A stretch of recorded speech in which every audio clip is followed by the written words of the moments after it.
नमस्ते, मी रवींद्र सानप, महसूल नायब तहसीलदार तहसील कार्यालय बार्शी तालुक्यामधील सर्व नागरिकांना आवाहन करतो की प्रत्येक हंगामाप्रमाणे याही हंगाम रब्बी हंगाम 2025 साठी आपलं ई पीक पाहणी ॲप सज्ज झालेलं असून सद्यस्थितीमध्ये सर्व शेतकरी बांधवांच्या शेतकरी स्तरावरती रब्बी हंगामासाठी पीक पाहणीची सुरुवात झालेली आहे।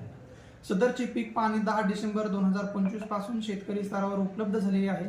सर्व शेतकरी बांधव भगिनींनी रब्बी हंगाम 2025 साठीची पीक पाहणी आपल्या पीक पाहणी DCS ॲप मधून पूर्ण करून घ्यायची आहे। त्याचनंतर शेतकरी स्तरावरची पीक पाहणी झाल्याच्या नंतर आपण प्रत्येक गावासाठी एक किंवा अधिक खातेदारांची संख्या असल्यास 2 अशी आपण पीक पाहणी सहाय्यकांची नियुक्ती केलेली आहे। जर आपल्याला पीक पाहणी करताना समस्या आली तर आपले पीक पाहणी सहाय्यक तसेच ग्राम महसूल अधिकारी यांच्याशी आपण संपर्क साधायचा आहे।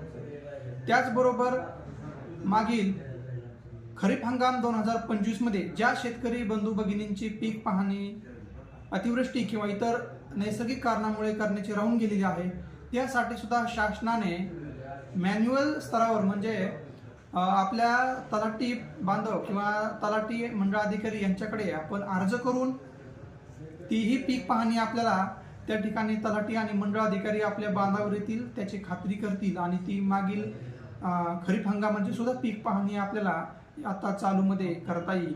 तरी बार्शी तालुक्यातील सर्व शेतकरी बांधव यांना विनंती आहे की आपण आपली पीक पाहणी तात्काळ करून घेऊन प्रशासनाला सहकार्य करावं। धन्यवाद। मी रवींद्र सानप, महसूल नायब तहसीलदार तहसील कार्यालय बार्शी तालुक्यामधील सर्व नागरिकांना आवाहन करतो की प्रत्येक हंगामाप्रमाणे याही हंगाम रब्बी हंगाम 2025 साठी आपलं ई पीक पाहणी ॲप सज्ज झालेलं असून सद्यस्थितीमध्ये सर्व शेतकरी बांधवांच्या शेतकरी स्तरावरती रब्बी हंगामासाठी पीक पाहणीची सुरुवात झालेली आहे। सदरची पीक पाहणी 10 डिसेंबर 2025 पासून शेतकरी स्तरावर उपलब्ध झालेली आहे। सर्व शेतकरी बांधव भगिनींनी रब्बी हंगाम 2025 साठीची पीक पाहणी आपल्या पीक पाहणी DCS ॲप मधून पूर्ण करून घ्यायची आहे।